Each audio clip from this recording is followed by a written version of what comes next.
Esto es La Entrevista con Raúl Valladares.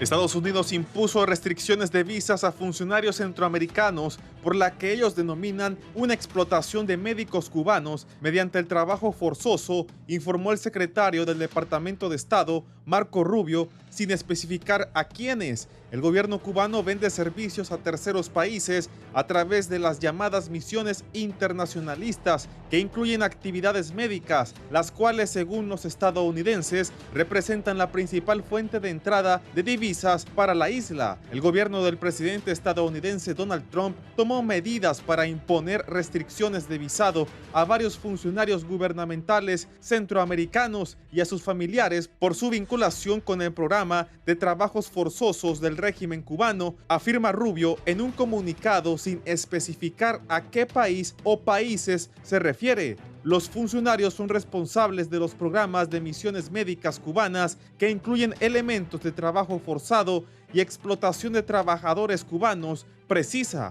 El programa de exportación de mano de obra enriquece al corrupto régimen cubano y priva a los cubanos ordinarios de la atención médica esencial que necesitan desesperadamente en su país, añade. El presidente de Cuba, Miguel Díaz-Canel, calificó de chantaje vulgar la amenaza de Estados Unidos de restringir visas a responsables de países que contratan médicos cubanos y defendió sus misiones médicas en el exterior. Honduras es una de las naciones que en los últimos años comenzó a recibir más misiones de médicos cubanos e incluso en febrero de 2024 medios oficiales informaban que el gobierno de la presidenta Castro firmó un convenio que permite la llegada de 89 médicos especialistas cubanos que serían distribuidos en todo el país según las necesidades de cada área de la salud. El acuerdo, con un plazo de 2 años, fue suscrito en Casa de Gobierno por la secretaria de Salud, Carla Paredes,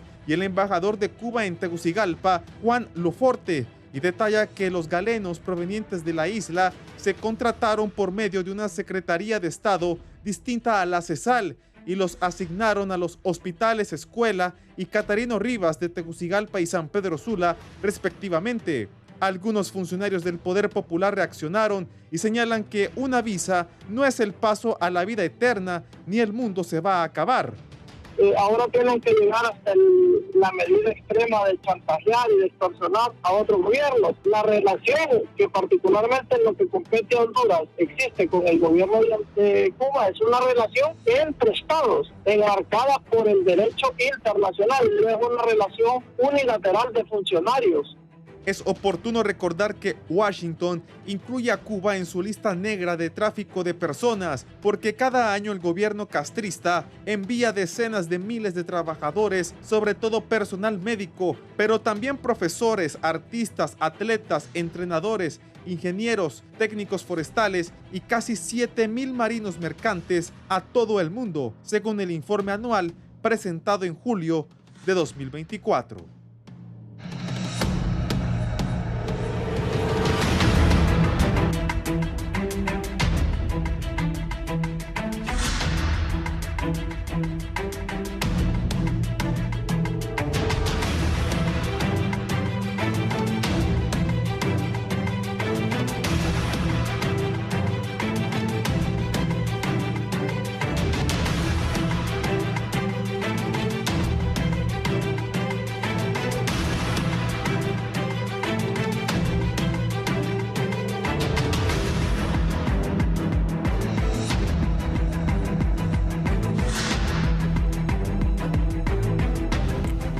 Buenos días, gracias por estar en la entrevista de Canal 11 y Radio Visión Honduras. Hoy es miércoles 4 de junio del 2025. Ha surgido esta nueva polémica. El gobierno de los Estados Unidos, que preside Donald Trump, ha impuesto restricciones de visado a funcionarios centroamericanos que han colaborado con misiones médicas en Cuba.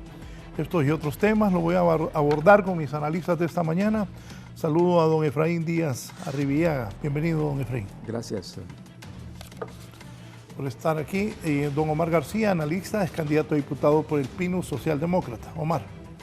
Muchas gracias. Dios y patria para todos. Un gusto estar aquí y también estar compartiendo pantalla pues, con don Efraín, una persona a la cual he admirado mucho en todo este tiempo y me siento muy bien de estar en su programa, Raúl.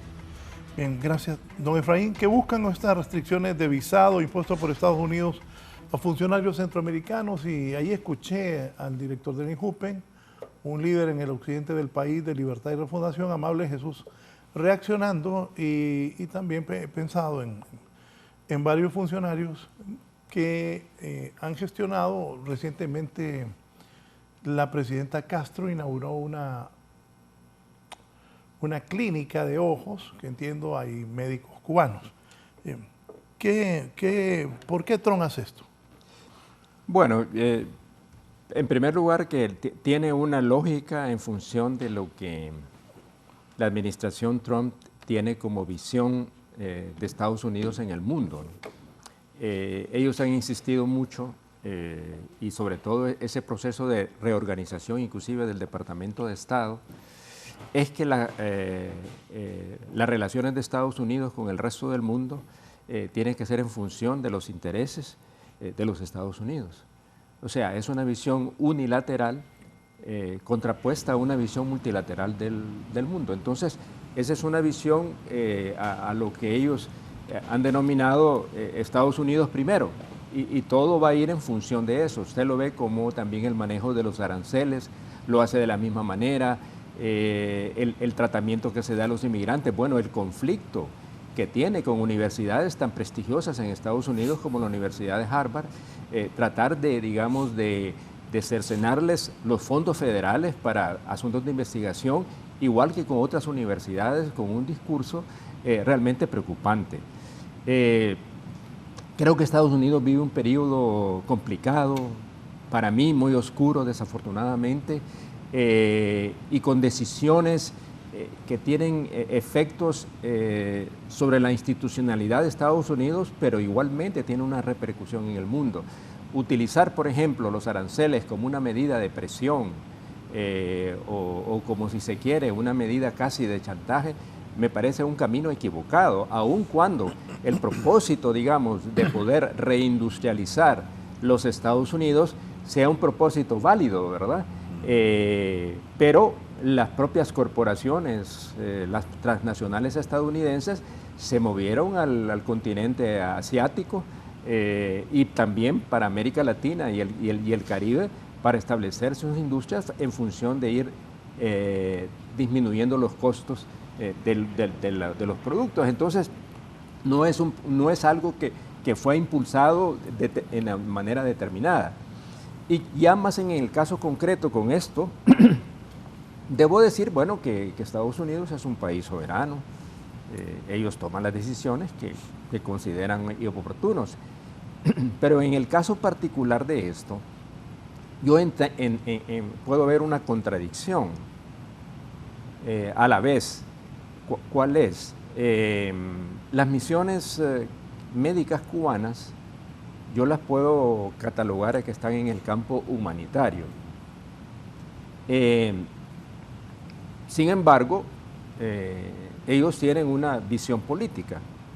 Ellos creen que las misiones médicas cubanas tienen un sentido político también, ¿no? De dar prestigio al régimen cubano, sabiendo pues que hay una serie de medidas contra el régimen de Cuba, sanciones, el bloqueo, etc. Y no es de extrañar en el caso de Rubio particularmente, porque él está también como satisfaciendo a su electorado, que es el electorado del exilio cubano en la Florida, que es la base fundamental de su sustentación política.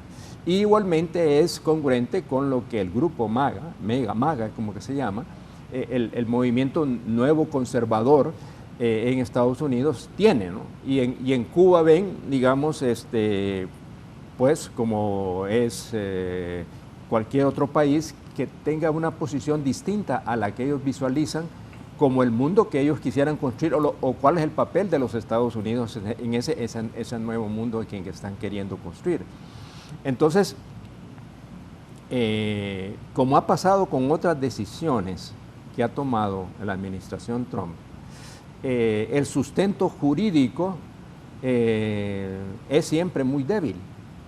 Y en este caso particular, lo que se ha orientado es hacia visas, hacia funcionarios. Pero yo lo que entiendo que es una relación institucional, ¿verdad? O sea, es entre gobiernos y la relación. Y las brigadas médicas no vienen porque un funcionario determinado dice que sí, sino que porque hay una decisión de los gobiernos, no solo de porque ya eso viene desde atrás. O sea, la presencia de los médicos cubanos que ha sido positiva, no se puede negar que ha sido positiva, independientemente de lo que el giro ideológico que le puedan dar a todo esto, porque siempre hay un giro ideológico que se quiere dar, aun cuando no exista tal cosa. Entonces, para mí es una decisión que hay que aceptarla, porque es una decisión ya soberana de Estados Unidos, pero que para mí es un absurdo, no tiene ningún sentido, pero para ellos sí lo tiene. O sea, para la administración Trump eso tiene sentido en función de la visión que tienen del mundo, de la visión que ellos tienen ahora, de lo que ellos considerarían ser el papel de los Estados Unidos en el mundo, y que todo aquello que pudiera, digamos, estar en contra de eso, merece ser apartado. Ya vimos cómo fue la actitud frente al tema del Canal de Panamá.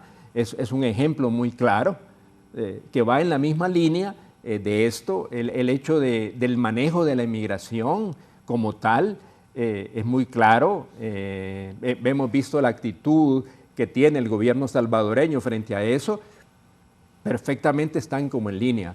Esto es como una ola que viene para acá, pero cuyas consecuencias todavía es difícil de medir, pero van a tener una consecuencia. Y la consecuencia va a ser en los Estados Unidos. Por ejemplo, ahorita hay una discusión muy aguda en Estados Unidos sobre esta nueva legislación tributaria que acaba de pasar la Cámara de Representantes, donde aún el propio Elon Musk, que es uno de sus principales asesores, está en contra de esa ley y está por salir de la administración Trump. Entonces hay toda una serie de contradicciones internas. Ya salió, que uno ¿Sabe qué? Siempre, bueno, un día le dije a un líder político hondureño, la relación Trump-Musk va a quebrar, le decía yo.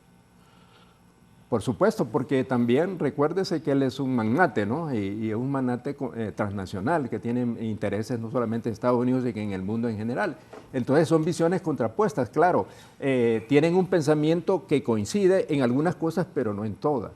Y no va a coincidir con la política, especialmente, digamos, el manejo de los aranceles como un arma política y lo que está planteando dentro del Congreso, que de alguna manera contradice muchas de las posiciones que el propio Partido Republicano ha tenido en el pasado respecto al tema presupuestario y el financiamiento del gobierno.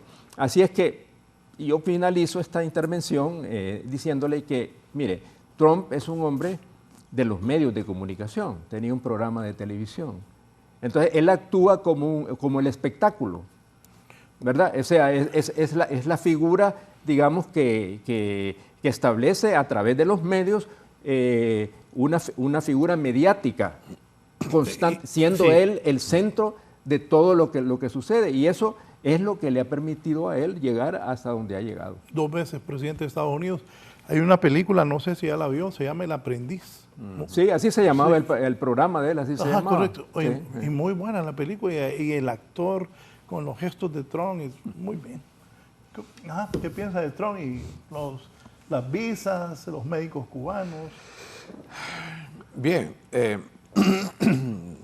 aquí hay varias cosas, ¿no? Que como este siglo XXI ya vamos por la tercera década y lo que estamos viendo en realidad es una situación de que un país se había estado explayando en el continente, después lo aseguró según él y dejó de atender a América, se fue a Europa y Asia y pensó de que todas las cosas se iban a quedar bien a partir del año 2000.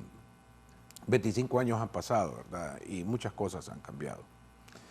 Usted me conoce, estimado Raúl, y sabe de que soy un hondureño que no me agrada en absoluto el intervencionismo, ni de países de izquierda ni de países de derecha.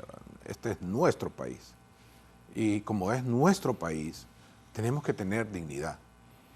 A mí me desagrada ver personas que son bien altaneras contra los gringos, pero andan besándole los pies a la gente del Foro de Sao Paulo, por ejemplo. Y veo a otros hondureños también altaneros contra los del Foro de Sao Paulo y besándole los pies a los gringos. Yo creo que este tipo de cosas es lo que nos ha hecho mucho daño. Necesitamos dignidad. Entender, pues, que se debe respetar. Como ciudadano puedo opinar con respecto a ello, hondureño, pues es una decisión norteamericana. Es una decisión norteamericana en la cual es geopolítica, ¿no? Mi política, lo que yo hago, debe de afectar la geografía que está alrededor. Ya tenemos una influencia geoeconómica norteamericana muy fuerte, dependemos comprar, venta de bienes y servicios mutuos, ¿no? Y geoestratégicamente, pues también hay una situación de presencia militar naval en el Caribe específicamente.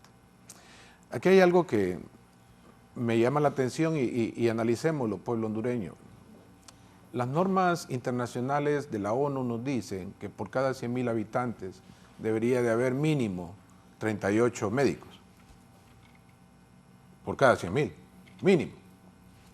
Pero si nosotros empezamos a ver en el caso de Centroamérica, es muy bajo y no digamos de Honduras todavía más, está donde hay más, por esa división de 100.000 operando, me refiero a activos, porque pueden estar titulados pero no trabajando. Entonces es importante también no perder de vista esa estadística. Entonces el Valle de Sula y también el Distrito Central, pues no pasan de 23. Entonces hay un déficit. Y no digamos en el resto. ¿Y qué acontece? Desde Puerto Cortés, pasando por San Pedro, Comayagua, Ciguatepeque, Tegucigalpa y pegar allá a San Lorenzo, ahí está el desarrollo de Honduras. Ahí está el Estado, la empresa privada, las ONGs, todo lo que a usted se le ocurra. Y se tiene el país dividido, olvidado en ambos lados. Y hay una necesidad de salud. Uno de los aspectos que tiene la socialdemocracia es que el pilar es salud de calidad para todos, bienestar. Y acá en eso se ha fallado. Se ha fallado en estos años, pues no se le ha brindado salud con calidad a todos. Tal vez lo único que ha quedado de herencia fue de el socialdemócrata, don Jesús Aguilar Paz, que estableció precisamente ese sistema que todavía se mantiene, y con agrado puedo decirlo. Este fin de semana fui de emergencia porque un muchacho en la calle tuvo un accidente de un cable ahí, quedó electrocutado y corrí hacia el centro de salud para buscar ayuda, y me dio gusto ver que había médicos atendiendo a la gente y la gente haciendo cola en domingo. Entonces dije yo, esto es bueno y debe de estar abierto para todos. No obstante, por algún motivo en el cual pienso yo que el sistema de salud está sumamente trastocado en el caso de la República de Honduras. En el tiempo de Jo se trajeron los hospitales chatarra para evitar golpear la oferta privada de salud que había acá en Honduras. Y por eso vinieron esos hospitales militares, porque son militares, no de otra forma, para no afectar esa inversión privada. Pero sigue habiéndose cosas como que estamos pagando 3 veces la salud, usted lo paga con sus impuestos, pero también si está trabajando y le deducen del Seguro Social, está pagándolo ahí, pero ninguno de los dos le atiende a usted y usted viene y paga una clínica privada. Y en una clínica privada a usted lo pueden recibir a las 8 de la noche, porque a mí me han recibido. Y entonces yo pregunto, ¿por qué el sistema de salud hondureño no podemos tener citas normales con los médicos a las 8 de la noche? ¿Por qué tiene que ser solo por la vida de emergencia? Esto tiene que cambiar, esto no sirve. Aquí se está dando una situación de preferencia gremial por un lado, política por otro lado y de mercado por otro lado. Y convergen para que ustedes y yo, nuestros familiares que nos están viendo, no puedan tener acceso a la salud como corresponde. Y entonces la nación se ahoga en esta oferta profesional de salud y necesita soluciones. Estamos hablando de que se pide auxilio. No hemos tenido brigadas mexicanas médicas. No hemos tenido brigadas norteamericanas médicas. No hemos tenido brigadas brasileiras médicas. Lo único que ha tenido a mano Honduras, porque no nos extiende, tal vez lo más cercano que ha habido de tipo social, USAID en su momento, las fuerzas Aguastara, me acuerdo que hacían este tipo de cosas, de tipo social, de otras naciones, pero aquí lo que tenemos que tener claro es que debemos de arreglar el sistema interno de lo que es la salud, porque tenemos miles de médicos que están desempleados. ¿Por qué se nos están yendo en caravanas los médicos? También se están yendo. Yo conozco. Están partiendo con sus familias, están buscando oportunidades.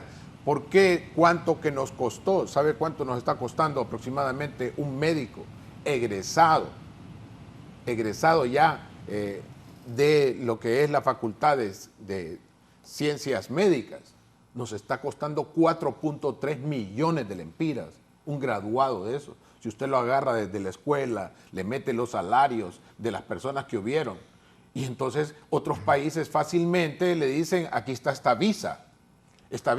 ¿Y qué va a invertir ese país en ello? Nada. Lo único que va a hacer es ver cómo reconcilia, homologa los títulos y empiezan a operar en ciertos países, en otros no, porque protegen, que es el caso de Estados Unidos.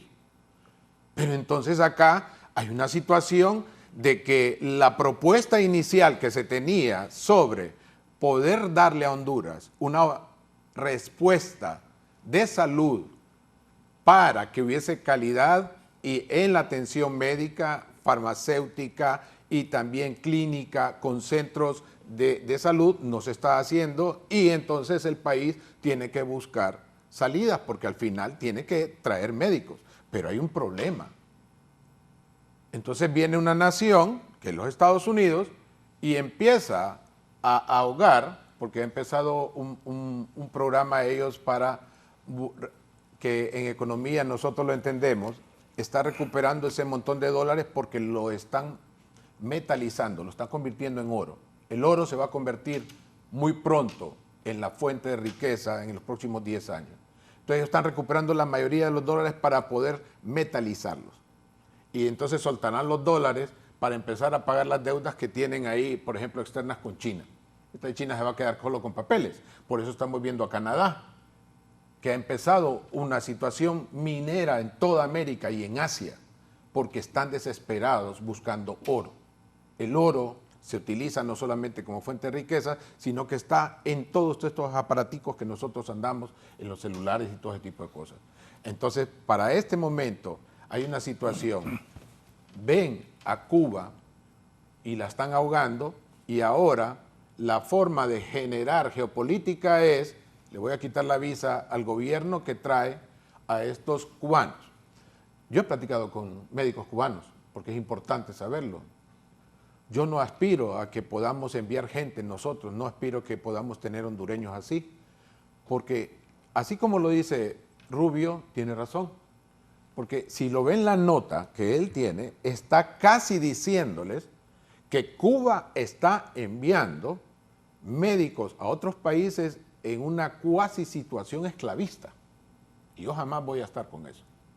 Y platicando con los médicos cubanos, que he tenido la oportunidad, de los cuales quiero agradecer que han estado acá, pero esas personas realmente vienen en una situación de contrato, de trabajo terrible, terrible, donde, si bien es cierto, como contraparte nosotros tenemos que brindarles ciertas respuestas a sus necesidades humanas, como las que están, y también de dignidad, pero es cierto también que el gobierno cubano se queda con una enorme porción de los pagos que hace el país que es receptor de ellos. Entonces eso no baja y tiene un control de tipo familiar sobre esas personas y también sobre ellas. Entonces hay una situación de que, y está bien dicho el nombre, fíjate que son brigadas. Yo entiendo el concepto de brigada en cuanto a lucha revolucionaria. Obviamente es verticalidad y obediencia e irse en columna e ir así. Pero no son brigadas médicas. Estamos hablando de cuerpo médico, que así deberíamos de verlo, enviado a otro país. Sobre eso que dice don Omar, don Efraín, ¿por qué Estados Unidos señala que el programa de misiones médicas de Cuba es un trabajo forzoso y explotación? Que Omar ya adelantó bastante eso. Bueno, sí, puede ser que sea así, ¿verdad? Pero el problema no es ese. El problema es que tiene otra connotación. O sea, es el problema de Cuba, no es el problema de Honduras o de los países que son receptores de las brigadas médicas cubanas. Entonces, eso me parece confundir, digamos, cuál es la situación. Honduras como tal recibe esos brigadistas cubanos, médicos cubanos, independientemente de las cuestiones que ya Omar ha planteado y que usted ha señalado en eso. Pero bueno, ese es un tema de Cuba, ¿no? Entonces, si ellos están preocupados, Estados Unidos, sobre eso, entonces ese es un problema con Cuba, no con los países receptores de esa asistencia. Entonces, eso es lo que a mí me parece, es que mire, estos señores de este gobierno de Trump siempre hablan con medias verdades, ¿verdad? Esa es la tónica normal que ellos han tenido. Entonces, ponen algo que es cierto, pero a la vez su actuación sobre eso es incorrecta o falsa, ¿no? Es decir, es como el tratamiento de la inmigración, ¿verdad? Es decir, ellos hacen redadas de inmigrantes, han criminalizado la inmigración, pero no dicen cuál es la contribución que la inmigración hace a los Estados Unidos. Tampoco dicen, por ejemplo, de que la industria que se fue para China, Vietnam, que se vino, digamos, a Centroamérica, lo único que vienen acá es a ensamblar el producto, pero todo el diseño, todo eso está en Estados Unidos, no está aquí, en nuestros países. Entonces, ese es todo me parece, un enfoque totalmente equivocado, pero que ellos consideran que es correcto, desde su visión del mundo y de su enfoque ideológico, ultraderechista, que es lo que son, ¿verdad? Entonces, por ejemplo, el señor Rubio viene aquí a Centroamérica a dar pautas a los centroamericanos qué es lo que deben hacer y qué es lo que no deben hacer. Y eso me parece es una política que nos retoma hasta el siglo XIX o el siglo XX de las cañoneras, ¿verdad? O el garrote, eso. Entonces, yo creo que como nosotros como países, creo que tú lo dijiste, Omar, con propiedad y que lo cual estoy de acuerdo, los países tienen que ser respetados mutuamente. Las relaciones tienen que basarse en el mutuo respeto y en la soberanía de los países, aunque seamos un país pequeño como Honduras, pero tienen que aprender a respetar que ya no somos el patio trasero, ¿verdad? Que hemos sido históricamente así. Entonces me parece que esa posición es correcta. Entonces, el hecho de que se restringen las visas no va a quitar, en el caso particular de Honduras y otros países, que las brigadas cubanas vengan aquí a estos países. Pero ¿cuál es el mensaje que envía Trump con esto? Bueno, de que no se acepten. Es decir, en el fondo lo que están diciendo es que, creo que tú lo dijiste, Omar, que ellos consideran de que las brigadas no tienen una función solo esencialmente médica, sino que política, ideológica, como una manera de penetración del gobierno cubano, digamos, en los países a que reciben eso, ¿verdad? Que eso sea cierto o no,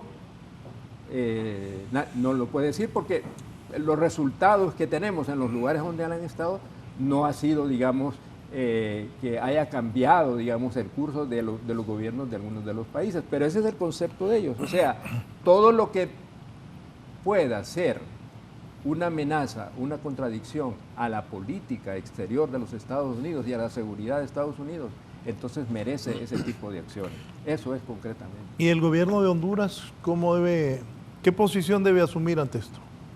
Mire, el gobierno de Honduras está frente a una situación complicada porque creo que la actitud que ha tenido, digamos, el gobierno de doña Xiomara Castro respecto al tema de relaciones internacionales me ha parecido correcta desde el punto de vista de mantener una posición soberana, independiente, frente a determinados temas. Pero, por supuesto, está en un conflicto, digamos, de carácter geopolítico. Digamos, ¿por qué? Porque Estados Unidos es nuestro principal socio comercial, ha sido uno de nuestros principales donantes en cooperación internacional y ha sido un actor más que activo en la vida política histórica de Honduras, para bien o para mal. Entonces ellos deciden, decir aquí la embajada ya se sabe qué es, no hay ninguna otra embajada, la embajada, así se califica. Y el que va es como decirle, mire, estás bien porque te invitaron a la recepción de la embajada. Esa es la visión que la gente tiene, ¿verdad? Entonces, yo creo que Honduras tiene que tener una relación constructiva, yo lo he dicho ya en otras ocasiones, constructiva con los Estados Unidos. Aceptar con pragmatismo de que pueden haber coincidencias, pero pueden haber desencuentros con esa política de Estados Unidos. Pero eso tiene que manejarse de una manera estratégica en función de los intereses de Honduras. Yo siempre, fíjese, cuando yo estaba en el Congreso, cuando estaba, digamos, la política de la seguridad nacional y la política exterior norteamericana, el embajador Negroponte me dijo a mí, un día que estuve con él, que por qué yo me oponía a la política norteamericana en ese momento, porque él consideraba que el camino, que si no eliminábamos a Nicaragua, entonces iba a pasar en Honduras lo mismo que pasó en el sudeste asiático, el efecto dominó, ¿verdad? Y entonces una oposición a eso era como decir, mire, usted está contribuyendo a que estos países de Centroamérica se vuelvan comunistas todos. Entonces, esa visión es exactamente la misma que ellos tienen, en otro contexto, pero en otro tiempo. Entonces nosotros como país somos un país soberano y tenemos que tener nuestra visión. ¿Cuál ha sido otra medida de roce con los Estados Unidos? El tema de la apertura de relaciones diplomáticas con China, con la República Popular de China. Eso ha sido otro desencuentro, ¿verdad? Pero como país, el mundo ha cambiado. Sí, hay una geopolítica, una transición geopolítica muy clara, sí, ¿verdad? Entonces, yo digo, para finalizar mi intervención, Raúl, de que para mí la relación con Estados Unidos tiene que mantenerse de una manera constructiva, pragmática, en función de los intereses de Honduras, pero también hasta donde sea posible tener las coincidencias con los intereses de ellos, aunque no necesariamente esos intereses pueden ser exactamente los mismos, ¿verdad? Entonces me parece que es un trabajo diplomático muy sutil, de mucha habilidad, de tal manera de poder mantener una relación, pero a la vez mantener una posición mucho más soberana e independiente, que es lo que creo que ha pasado, digamos, en el gobierno de doña Xiomara. Y hay que reconocerlo, aunque mucha gente aquí en el país no quiera reconocer eso, pero en realidad ha sido correcta y ha permitido para el país proyectarse internacionalmente y establecer un abanico de relaciones internacionales mucho más amplia de la que teníamos anteriormente. Yo creo sí, que... solo saludo a don Germán Espinal, que ya está aquí. Ya le voy a dar la palabra. Por supuesto, gracias, Raúl, bienvenido. Sí, el mensaje que envía Estados Unidos al gobierno de Honduras con esto de quitar la visa a funcionarios que apoyen a Cuba en esto de la modalidad de las misiones médicas. ¿Cuál es el mensaje? ¿Qué le está diciendo Honduras? Bueno, no creo yo que muchos funcionarios del gobierno de doña Xiomara estén preocupados porque les quiten la visa. Es más, la mayoría, por eso, no muchos, no creo que muchos. Aparte de eso, los hondureños, que somos casi 10 millones, casi nadie va a Estados Unidos. Solo los que tienen pisto. Es la verdad. Y hay unos que son pobres y, como dice don Efraín, quieren que los inviten a la fiesta de la embajada. Y eso no sirve para nada. Es la verdad. Y los gringos son así. Hoy está libre. Si Rixi gana, van a ir los funcionarios de Libre todavía a la siguiente. Si Libre no gana, no van a invitar a ningún funcionario de Libre a la siguiente fiesta de la embajada. Lo digo porque yo he estado por años, he visto estas cosas. Por cierto, a tiempos no voy, no porque no me invitan y no voy. Pero es cierto, la gente pudiente aquí también ahí anda en la embajada. Los ricos, ahí están.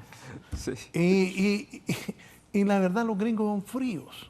Utilizan al que esté en el cargo, con ese hablan. Ya no estás en el cargo, no te vuelvo a hablar. Eso fue el caso de Álvarez Martínez.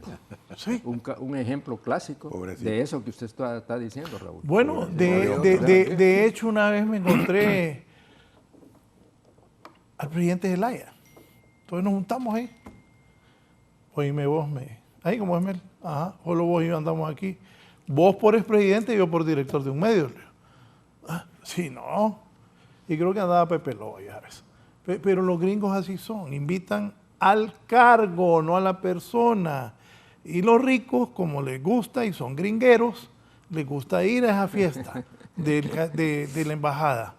Y cada quien, eso se les respeta, pero es la realidad de lo que pasa aquí en Honduras. Así que, de verdad, pues, es amable, yo no lo veo que esté preocupado porque le quiten la visa, ni varios. No sé, José Carlos Cardona, si estará preocupado. Allá está en Estados Unidos. Bueno. Está en Washington. Ajá, Héctor Zelaya, porque ahí va Héctor incluido también, ¿va? Que le pueden quitar la visa a los gringos.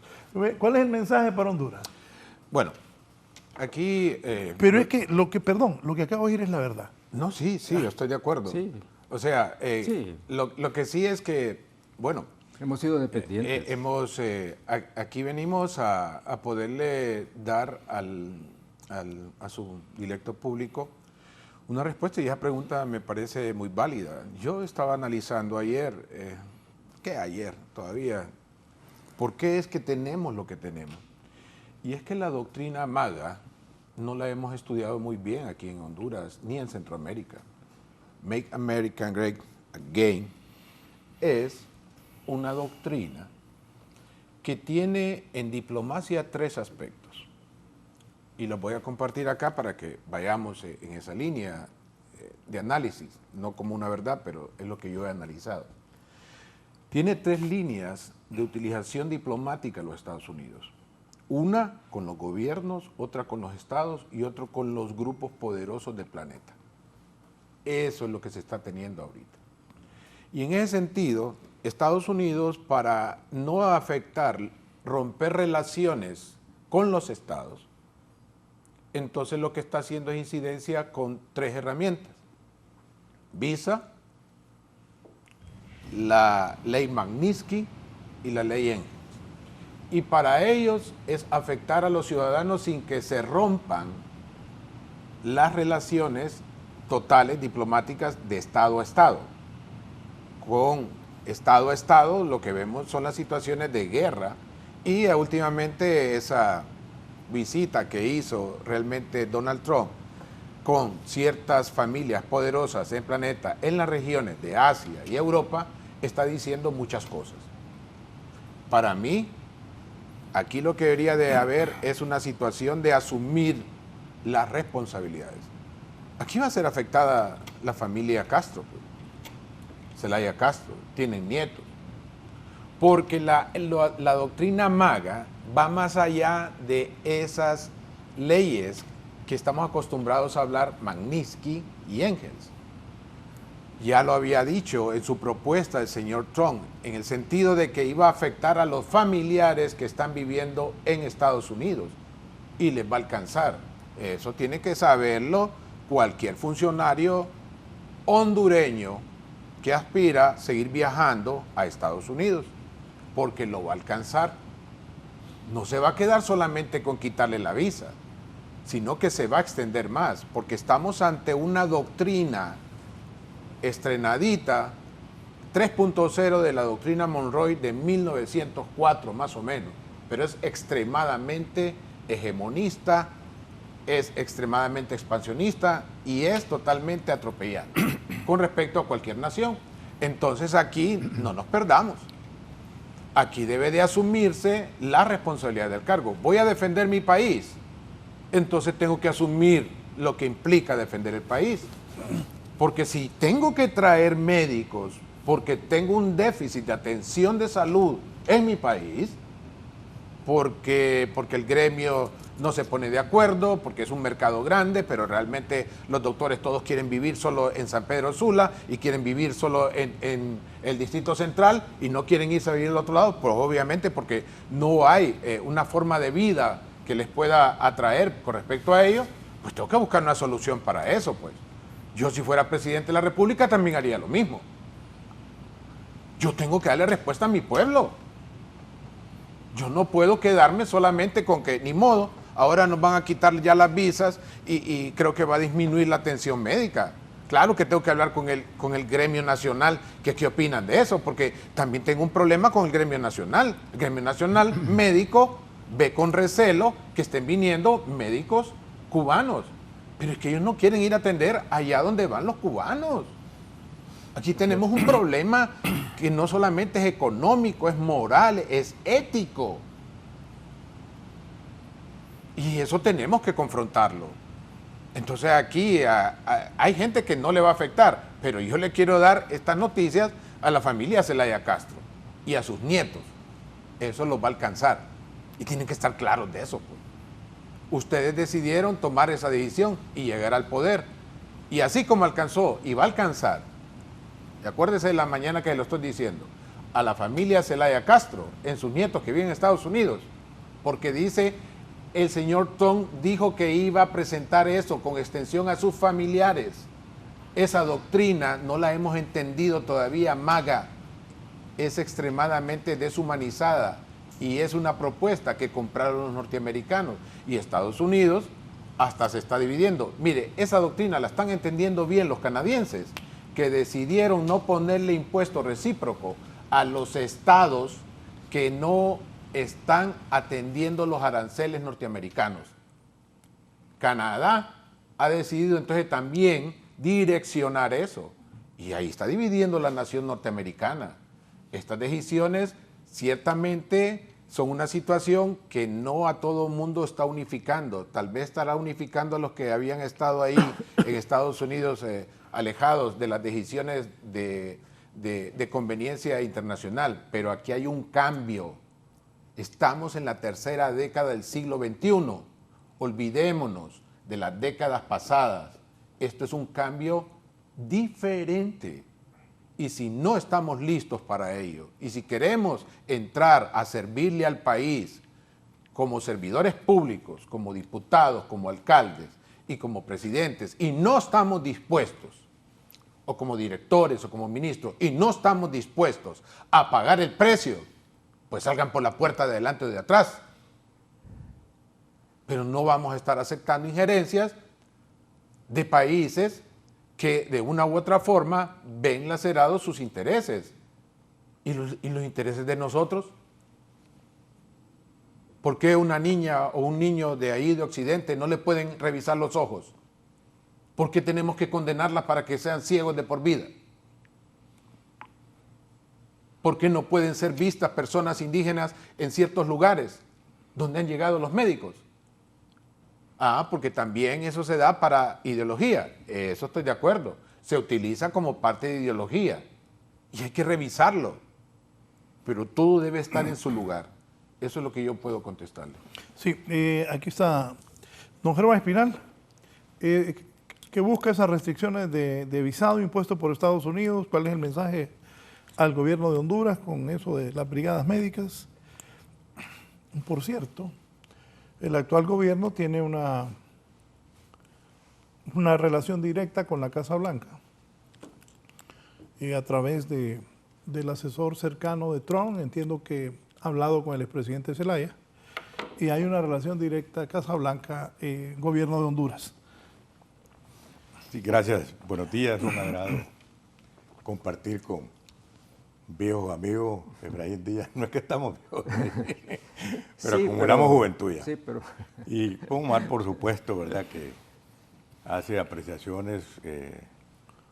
Los tres hemos estado vinculados a la academia y al servicio exterior.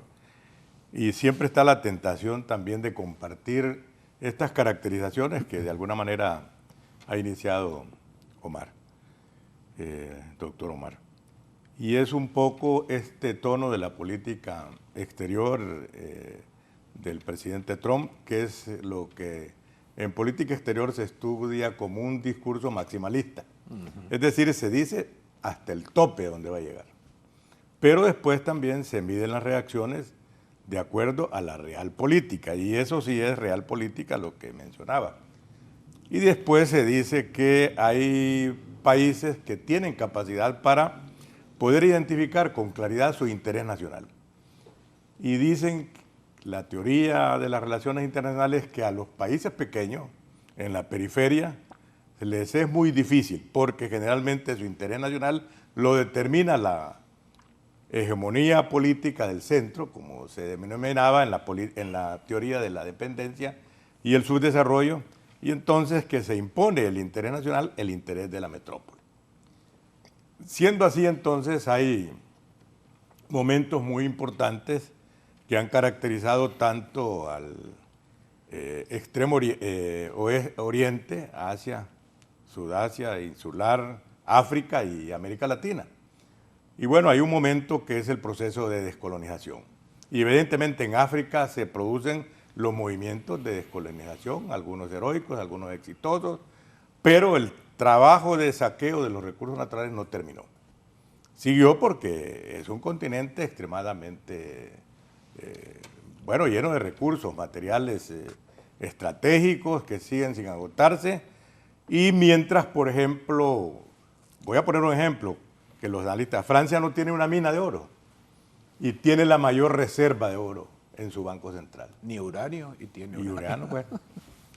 Pero solo para poner un ejemplo, hoy ha surgido ahí un líder en Burkina Faso. Ibrahim Traoré. Bueno, interesante, matemático, no era político, militar. Y ahí su historia ya está bien reconocido, sobre todo por su mensaje que fue paralelo a la muerte del Papa. Y fue muy franco, muy atractivo su posición, que muestra también su calidad de exalumno de una universidad muy prestigiosa en Francia y que se ganó pues como matemático y como militar un prestigio importantísimo, sobre todo en temas de resolver problemas del subdesarrollo, Raúl.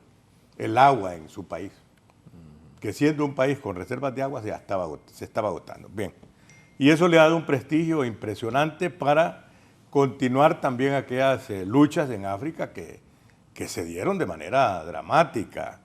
El caso de Patricio Lumumba, que murió bajo las banderas de Naciones Unidas, bajo la protección de las banderas de Naciones Unidas, bajo la ocupación de la Europa occidental, promotora de la democracia en África. Civilizadora, decían ellos, ¿verdad?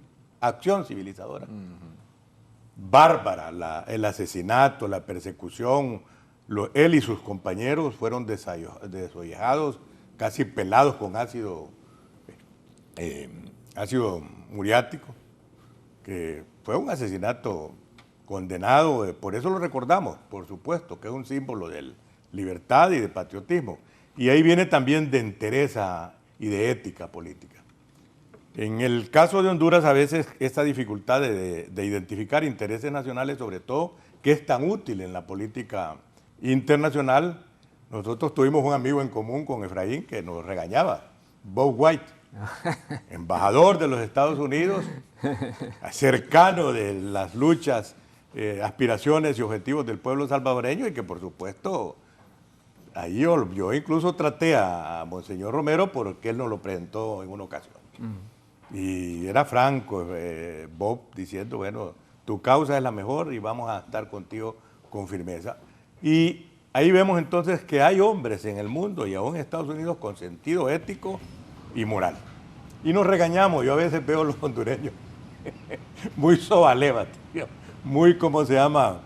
Y de repente no él, pero había otro diplomático que nos decía que generalmente los diplomáticos hondureños que éramos muy autoaislados, y Honduras con pocas relaciones diplomáticas internacionales, Raúl.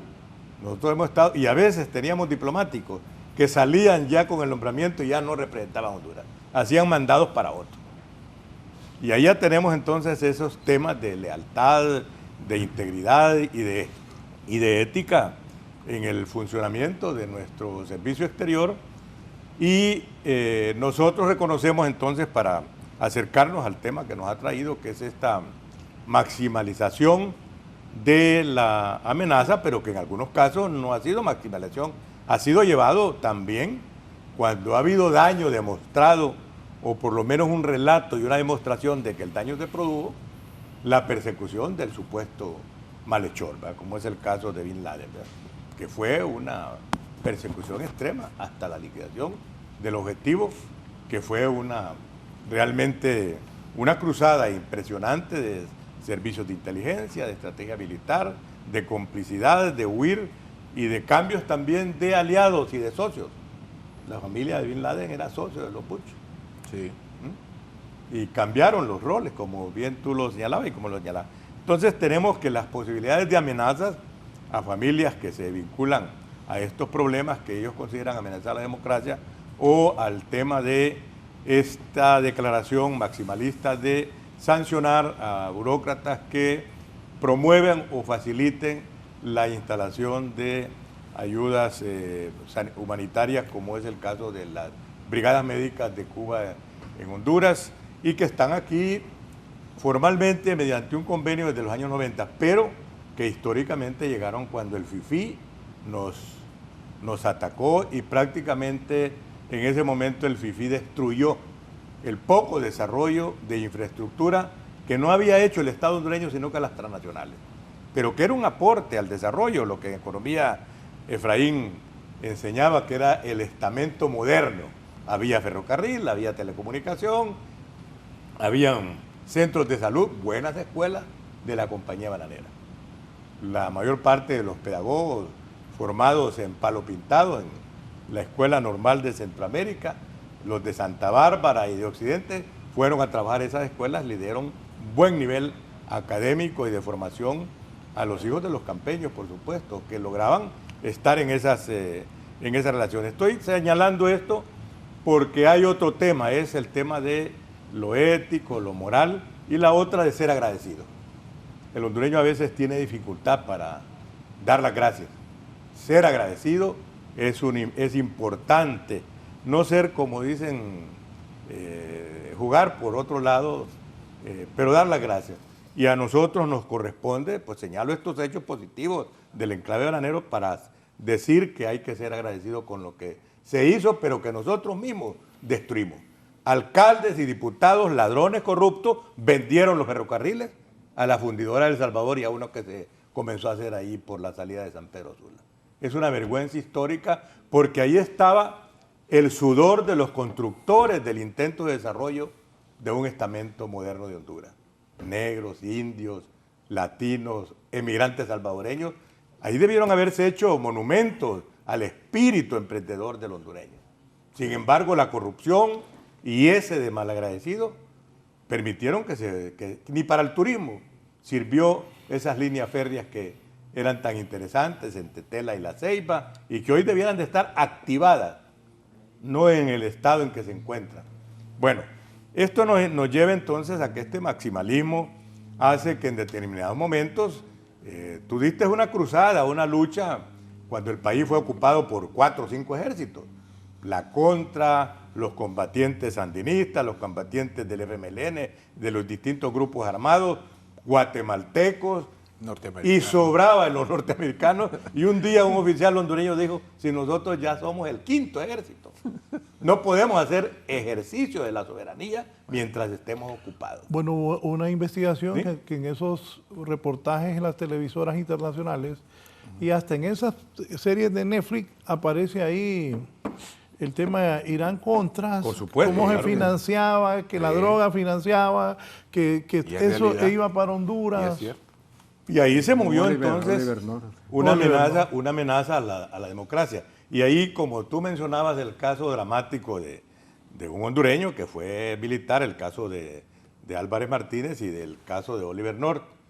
El mismo Negroponte contaba que las presiones que le hacía Gustavo Álvarez para ser nombrado jefe de las Fuerzas Armadas sin la aprobación del Congreso Nacional, le dijo un día, mire, y esto lo podemos hacer aquí tenemos el poder. Suazo Córdoba dice que sí. Y le dijo, mire, Gustavo, le dijo, con todo respeto, lo que usted me propone es acercar el banco al piano. En Estados Unidos es imposible. Le dijo. Nunca podría ser nombrado en el Congreso ni en el Senado, ser aprobado tu nombramiento de jefe de la Fuerza Armada. Y te repito, es como acercar un banco a un piano. Y luego el caso dramático también de los juegos de lealtades y de Solo lealtades. para reforzar esa tesis, yo muy pocas veces cuento cosas de estas. Pero esto es muy público ahora, por eso lo cuento. No, esto no era público, pero lo voy a contar. Yo conocí a Negroponte y estábamos en Washington. El presidente Zelaya, el hoy magistrado de la Corte Suprema de Justicia, en ese momento canciller de la República, Milton Jiménez, y yo. Y estaba Charles Ford, estaba Negroponte y otra persona. Negroponte le preguntó esa vez, porque el presidente Zelaya quería nombrar embajador de Honduras en Nueva York ahí. A Jorge Arturo. Entonces él le preguntó, es que Jorge Arturo es comunista, le dice. En el 2007 todavía eso. Negroponte. Sí, Negroponte. Sí. Entonces el presidente Zelaya, no, hombre, Jorge Arturo es buena gente. Y el presidente Zelaya, hasta que logró que Bush, yo estaba ahí, le nombrara a Jorge Arturo embajador. O sea, la posición de Negroponte siempre fue la misma. Sí. No cambió. Todavía en el 2007, él estaba preguntando si el exministro de Gobernación, el gobierno del Poder Ciudadano, Jorge Arturo Reina, era comunista. Y por eso no había que nombrarlo. Y mire dónde estamos. Bueno. Y luego también estamos con el caso de Noriega, por ejemplo, un hombre leal, con un liderazgo diferente que lo antecedió, que era el caso de Torrijos, de quien gozamos de su amistad, sobre todo yo era dirigente estudiantil, y él nos invitó al Consejo Superior Universitario y a la Federación de Estudiantes Universitarios de Centroamérica, de la cual fui presidente, para que acompañáramos el proceso de lucha por la soberanía de los panameños sobre el canal. Nos montamos, como dicen los panameños, en esa jornada de solidaridad a nivel centroamericano. Terminamos incluso en Belice, mostrando la causa justa del rescate de la soberanía del Canal de Panamá. Había un interés identificado por un militar patriótica de la familia Herrera, de las familias pues muy distinguidas de Panamá, y hace que la Guardia Nacional enarbole esta bandera y casi inexplicablemente, a veces en los distintos análisis que hay no hay consenso de por qué la administración Carter al fin resuelve firmar los convenios Torrijos-Carter. Hay una enmienda de la Constitución norteamericana que se sacó de la carpeta para esgrimirla, y cuando ya iban a firmar se la hicieron ver a Torrijos, y Torrijos frente a la comisión de negociadores, lo contaba uno de Jorge Ilueca, mencionó que, bueno, ya llegamos hasta aquí, y si esa enmienda queda vigente va a quedar como una espada de Damocles en medio de la crisis, porque no es la enmienda la que va a hacer que la firma de los tratados y la devolución del canal vuelva a Panamá, sino la coyuntura, el momento de la historia de la humanidad, la que va a decidir si somos capaces o no de defender o no la soberanía que hemos logrado con la firma de estos tratados. Bueno, pero ¿por qué? Panamá identificó un interés nacional. Y ahí vienen entonces, ¿qué ganó Panamá? Honduras debe de saber que no hay beca de estudiantes de primaria, secundaria y la mayor parte de los universitarios y los que estudian matemáticas y administración de empresas que no se pague con la renta canalera.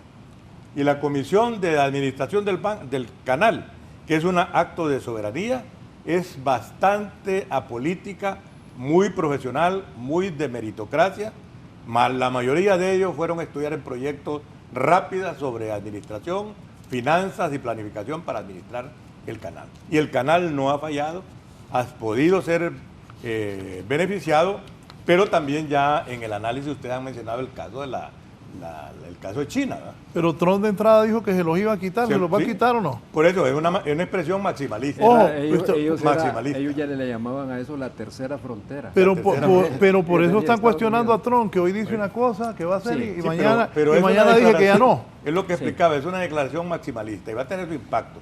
Porque después vienen las negociaciones y la real política. ¿Qué ha logrado ahorita con estos temas de estas posiciones maximalistas? Yo le entro al canal. Uno, la respuesta, ya ustedes hablan de Canadá y de Groenlandia, y en Panamá la gente está revuelta. Y con ganas de volver a izar las banderas norteamericanas, repitiendo el sacrificio de los mártires del 9 de mayo de 1965, cuando los estudiantes de la Federación de Estudiantes Panameños entró a la zona del canal, izó las banderas y produjo como 20 o 30 muertos, ¿verdad? Y ese sacrificio es lo que todavía cada año uno ve en actos de sociedad civil, de la misma que sobró de la Guardia Nacional Panameña, actos donde se inmortaliza. Todavía hay veteranos que reciben estipendios por haberse declarado héroes en la defensa de la soberanía de canal. Entonces, ¿qué tenemos hoy en día? Sindicatos, academias, universidades, intelectuales, solidaridad en el mundo frente a esta declaración maximalista de tomar el canal. Pero por otro lado, allá está Colombia diciendo, bueno, nos quitaron una de las provincias de la vieja Colombia, porque también Colombia perdió, en 1903 perdió Panamá. Perdió en el sentido de que después del agotamiento de la viabilidad de construir el canal por Fernando Lesseps de Francia, pasó a la compañía norteamericana y a los obreros chinos, hondureños, salvadoreños. Mira, nuestra poeta Olanchana fue a trabajar al canal de Panamá con su hermana. Clementina Suárez. Y con mucho orgullo, la familia que la tenía Clementina, además de escribir, hacía trabajos de costurera. Es un honor para los olanchanos porque ella me le decía, yo pinto, hago poemas, pero trabajo también.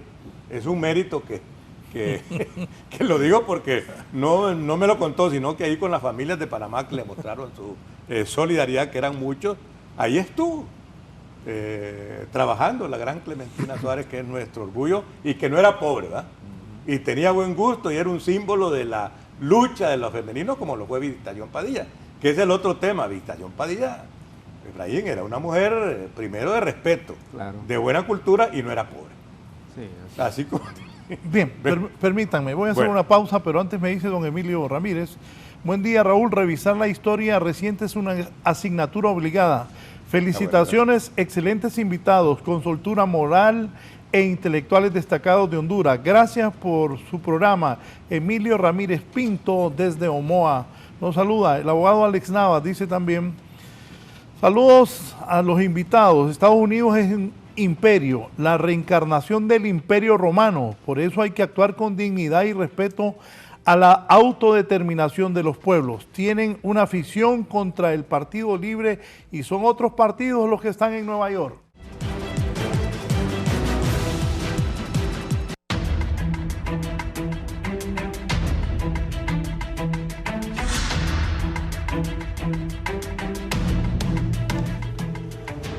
Bien,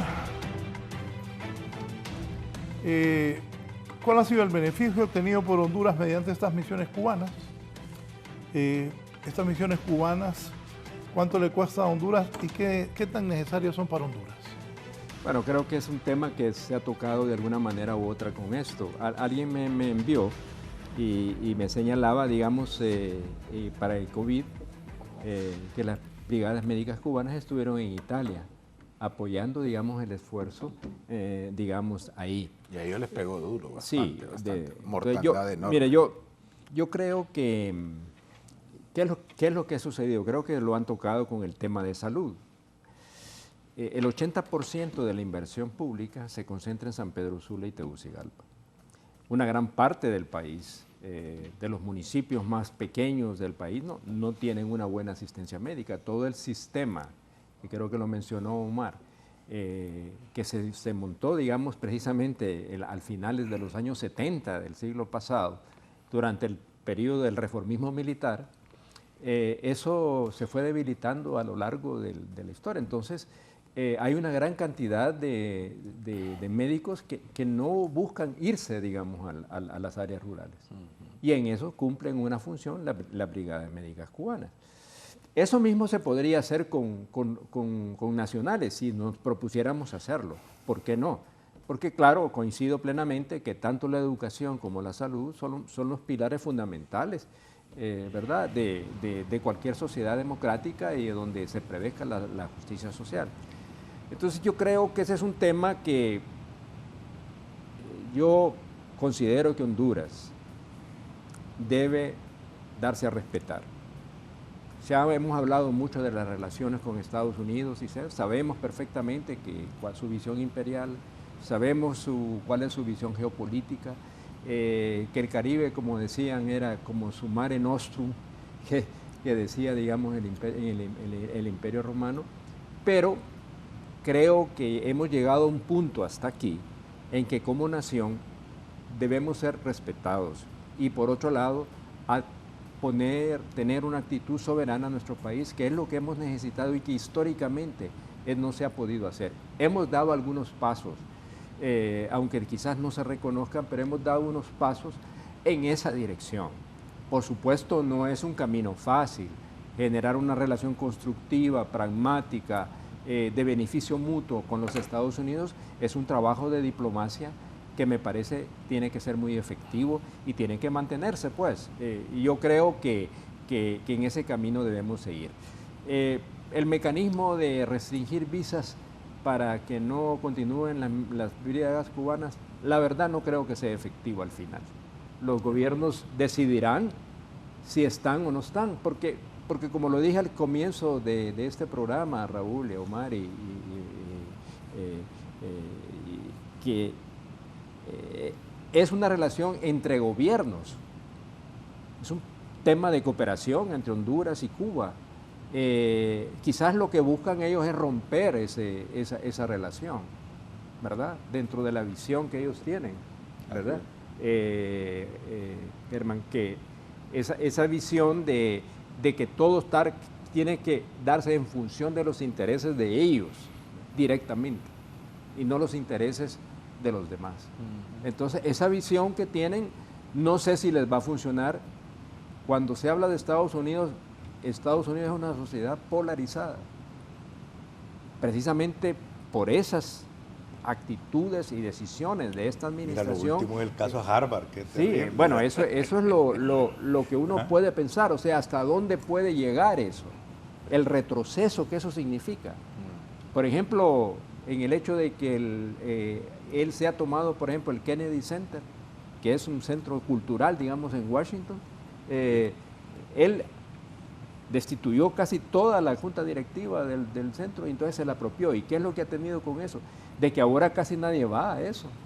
Es un lugar precioso. Entonces, digamos, es desde el punto de vista de la sociedad norteamericana, no sé si estará en capacidad de poder cambiar eso, porque él ha podido hacer lo que a mí realmente sí me extraña, pero me llama la atención con la facilidad con que este señor, Trump, puede hacer todas esas cosas, ¿verdad? Incluyendo saltándose todos los procedimientos, invocando leyes que estaban por ahí para aplicarlas de manera incorrecta, pero ahí están. Lo único que ha podido, y eso creo que es una lección importante para nosotros en el país, que el sistema judicial de Estados Unidos goza de una enorme independencia y los jueces pueden actuar con total autonomía frente a todos estos hechos. Y es lo único que ha podido parar muchas de estas cosas que se han hecho, incluyendo violaciones a la normativa en los Estados Unidos. Así es que, Raúl, yo lo que pienso es que debemos tomar esto como otra decisión más. Tiene unas implicaciones, por supuesto, más de carácter personal que institucional, digo yo, pues, eso es como yo lo veo, porque habla de personas, no habla de país, ¿verdad? Dice, bueno, tal persona fue la que suscribió o promovió entonces a ese le vamos a quitar la visa.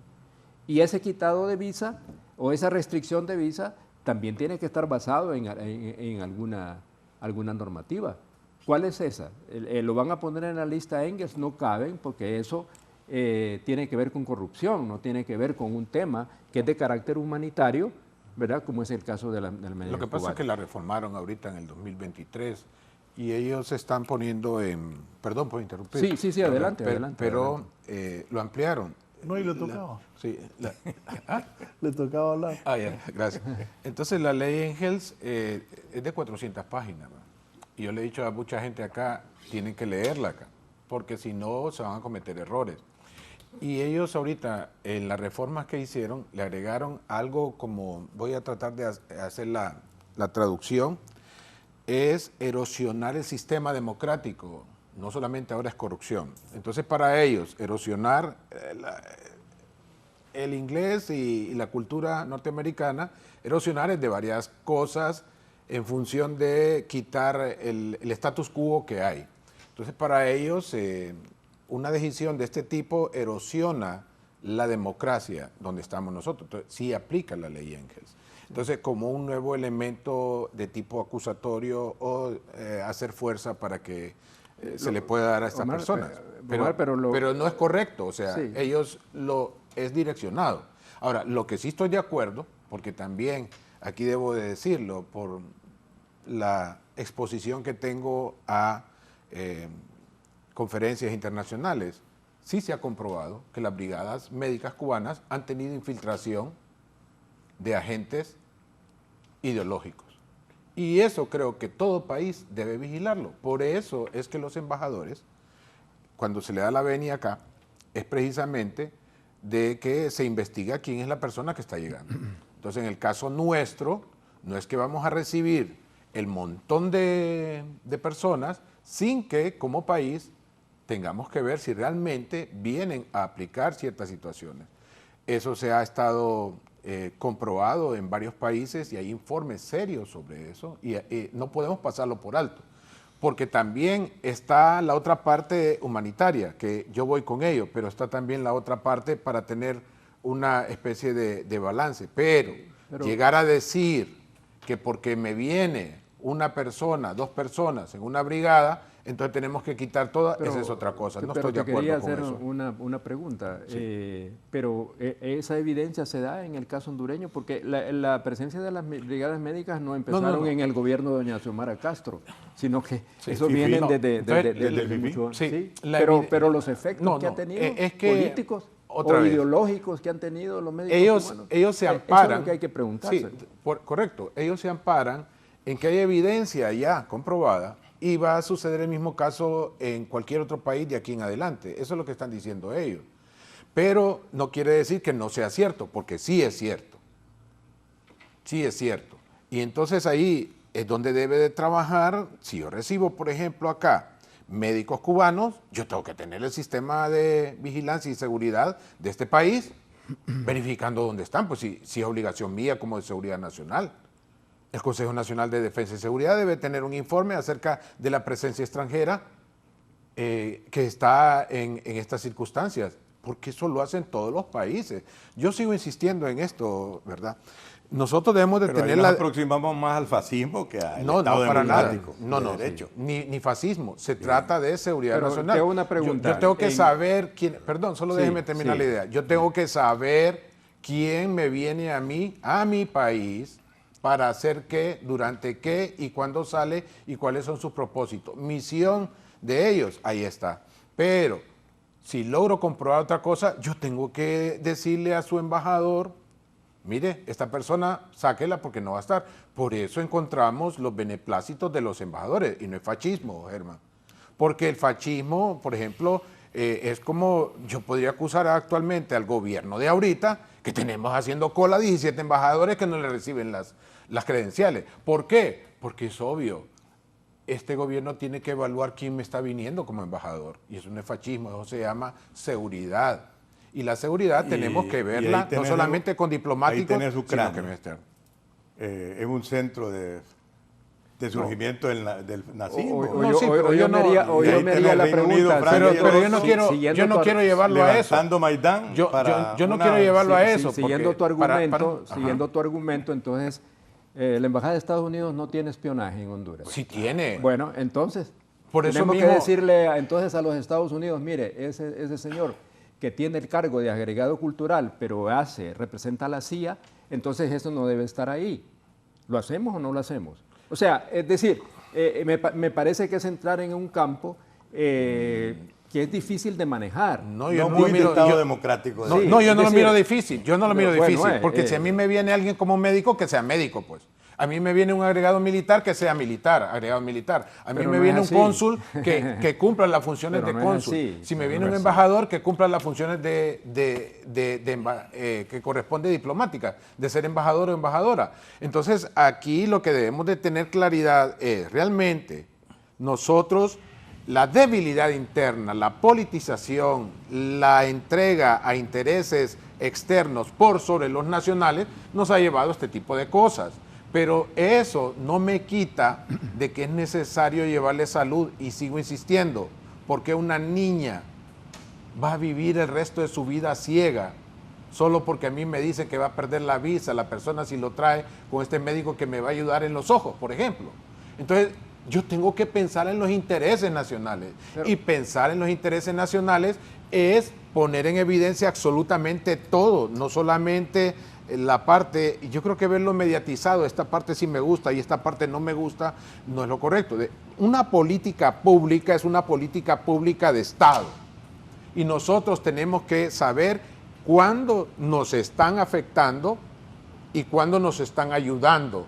Y cuando nos están afectando, pues para eso sirve un gobierno, para llamar al embajador de ahí y decirle, mire, aquí está dándose esto. Hasta el momento, y es cierto, Honduras no ha hecho ningún reclamo al respecto, pero en otros países sí se está comprobado y se ha hecho y se ha expulsado personas. Eso no debe suceder con las brigadas médicas. Eso es lo que mi momento quiero utilizarlo acá, que no debe suceder. No debe de haber una acusación de que médicos cubanos se dedicaron a otro tipo de misiones a la que venían. Si vienen a la parte médica, excelente, y que nos ayuden y todo, yo siempre seré agradecido.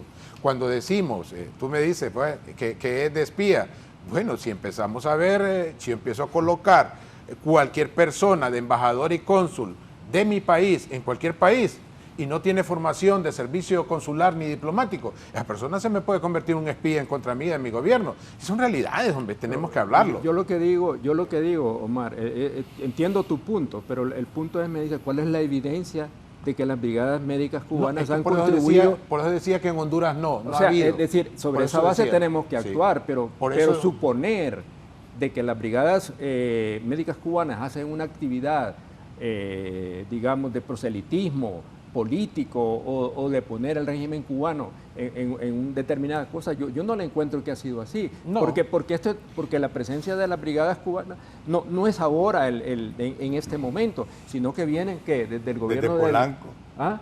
el FIFI, Desde el doctor desde Polanco. el FIFI. aquí estuvo. Entonces, eso es lo que está en juego. Yo creo que eso nos lleva, y yo vuelvo al punto, es de que la restricción de visas pueden afectar a personas, pero la relación es institucional, Claro. es la cooperación internacional la que está en Y juego hay que entre asumir- Cuba hay que asumir y Honduras. esa es responsabilidad. un tema que tenemos que manejarlo como un tema propio de nuestro país. Ellos hacen, la decisión de Estados Unidos obedece a esa visión que tú has señalado, creo que también lo has dicho, ¿verdad? De defender sus intereses o creer que la presencia de brigadas médicas cubanas en los países atenta con la seguridad o, como dices tú muy bien, erosionan, digamos, las instituciones democráticas. Pero aquí no lo hemos visto que eso ha sido así. Entonces, eso es un argumento como otros que No han provocado un esgrimido. golpe de Estado, No han provocado un roto golpe de el Estado. continuado. O sea, eso es lo que hay que preguntarnos con toda sinceridad, pero han hecho un trabajo y no solamente han trabajado en Honduras. Yo les mencionaba aquí que Yo me voy mandaron a darte un dato, mira. Sí. En África, hay temas que tal vez no sé. No, pero es que yo tengo Sí. una pregunta para ti. El presidente Bueno. de Cuba, Sí. Miguel Díaz-Canel, calificó estas restricciones de visado como un chantaje vulgar. Correcto. ¿Qué debería hacer Honduras para no quedar mal diplomáticamente ni con los gringos ni con los cubanos? ¿La vas a Germán? Ay, Bueno. está difícil eso. Mira, Honduras ha sido históricamente un país con pocas imágenes de prestigio. Además de las virtudes que nos dio la naturaleza, un ser superior de los recursos naturales, de nuestros ecosistemas, que realmente debiéramos de ser el país que más ingresos debiéramos de tener por turismo.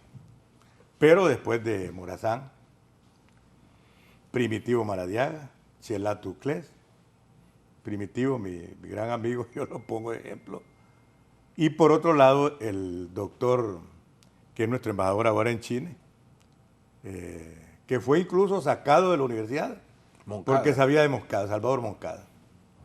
Yo era delegado al claustro pleno y me tocó defenderlo.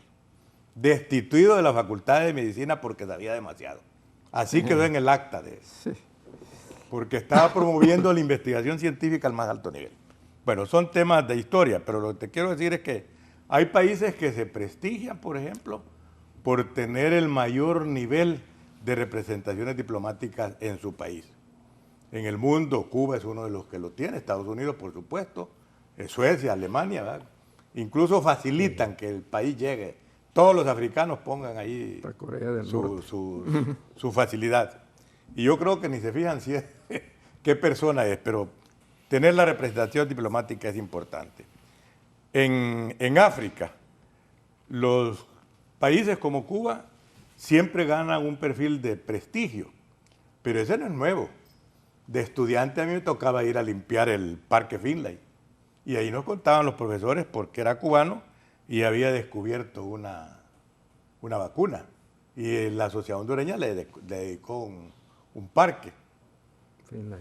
Y una vía a Finlay, ¿va? Y han tenido esos prestigios. Entonces, la educación en salud le ha dado prestigio. Solo en África han tenido 25 misiones en 25 países, desde Cabo Verde, Gambia, Chana, Guinea-Bissau, Costa de Marfil, Angola, Santo Tomás y Príncipe, bueno, las islas Seychelles, Uganda, bueno, es decir, que han tenido país pobre capacidad de formar sus recursos y poder llegar. Y yo te voy a decir, aunque te paguen, se necesita un voluntariado y un compromiso con sus ideas de patriotismo, ideológica, lo que tú quieras, porque te dicen, mira, es que en cada esquina está un Fidel, un Che, que te dice patria o muerte, pero la gente vive eso. Entonces hay otro tema de un porcentaje enorme de la población cubana que no es nuevo, su entrañable nacionalismo, patriotismo antiguo, y que se forjó también en la solidaridad con los Estados Unidos, en la construcción de México y de Argentina y del Caribe, con sus buenos poetas, sus buenos escritores y con sus buenos médicos. En América Latina, 6 países, casi la mayor parte de Argentina, Venezuela, México. En el caso de Estados Unidos, cuando el huracán Andrew, voluntariamente llegó la gente listos, pero nunca que se les dieron sentía, permiso. y dijo el presidente que no. ¿Sí? Pero llegaron con sus mochilas de voluntarios, desfilaron frente al hotel La Habana Libre para llegar solidariamente a atender. Pero en Nueva Orleans hubieron manifestaciones pidiendo la llegada, sobre todo de la población negra, ¿va? Que pasó mucho tiempo y el alcalde, después de haber metido a todo el mundo en la gran arena de básquetbol, ahí estuvieron mucho tiempo y el gringo se sentía ofendido de que no le hubieran resuelto y que tenían problemas de salud. Por cierto, un buen mérito, el alcalde de Nueva Orleans en una reunión con temas migratorios, él dijo públicamente: quiero reconocer que los tablayesistas, recogedores de basura, de limpiadores, eran los hondureños, que es una de las diásporas más abundantes en Nueva Orleans, y queremos agradecerlos porque los hondureños se portaron a la altura. Y aprovechamos para decirle ahí, mire, reconózcales la mayor parte de seibeños su TPS y ayúdenos en los temas migratorios. Solo para decir entonces que el prestigio del país también se mide en esas capacidades que muy pocos países la tienen, de poder ser solidarios. ¿Cómo podemos decir gracias a México, que en una operación casi militar estuvieron recogiendo la basura del mercado San Isidro en el Mich? Sí. Y tú te recuerdas, ¿verdad? Yo los miré. Sí, limpiando el río, que la gente nuestra se quedaba por las banderitas, ¿verdad? Y para mí fue una gran satisfacción también encontrar al jefe de militar que estaba en una reunión ahí en Tabasco y darle las gracias, por supuesto. Claro. México, como hermano mayor, decía el doctor Reina, ha estado siempre solidario y ha tenido reciprocidades. Cuando la amenaza de la invasión inglesa de nuevo y la restitución normandina con el imperio de Iturbide, Morazán puso pie en estribo. Claro. Tengo tropas listas para ir a México. Le ofreció. Sí. Y se ofreció, pero además era ¿qué es lo que lo diferencia de Valle? ¿Verdad? Esa decisión patriótica. Y yo creo que ese es el espíritu también que debemos de heredar. Por eso a mí me parece que la capacidad en Europa, en Italia, murieron muchos y sus familias se sienten orgullosas de ese tema, ¿verdad? De su sacrificio en países desarrollados, sobre todo en el norte de Italia, donde la gente era imposible detener la pandemia, ¿verdad? Y Bien. pagaron con su vida. Me dice el abogado Leonel Núñez, antes de pasarle a Fernando Arteaga, que nos va a hacer un resumen de lo que pasó anoche en el Congreso, porque les quiero preguntar a ellos al final. Saludos, excelentes invitados, dice el abogado Leonel Núñez. Alumno. Hay que respetar la decisión de cada nación. Ahora este gobierno hará algo contra funcionarios de Estados Unidos. Cuba cobra por esos servicios y vende medicamentos a los países en donde llegan las brigadas médicas y ahora hasta cobrar por asesorías referentes a la educación. El gobierno de Honduras paga por cada médico y medicamento a Cuba. No es voluntario, es negocio de Cuba, dice el abogado Leonel Núñez. Leonel es muy informado. Sí, dice Raúl, pregúntenle a los invitados qué opinión tienen sobre el bloqueo comercial en Cuba, dice don Dimas Chávez. Al volver ellos podrán responder.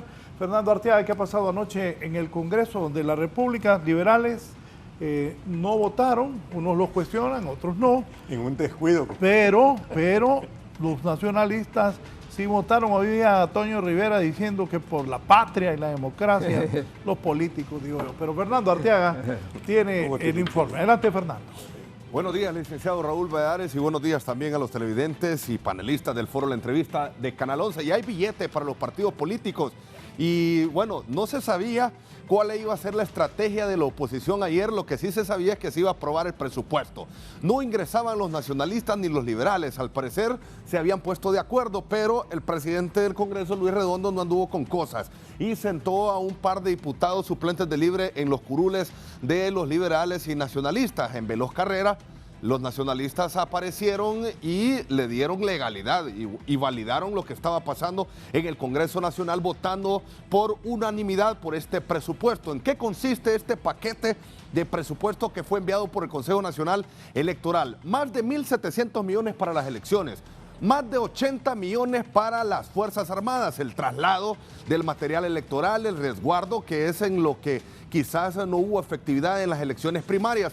Y escuche bien, un adelanto de la deuda política, el dinero que le toca a estos partidos que participaron en las elecciones anteriores, de 250 millones de lempiras, han sido aprobados en el Congreso Nacional sin los votos de los liberales en primera instancia.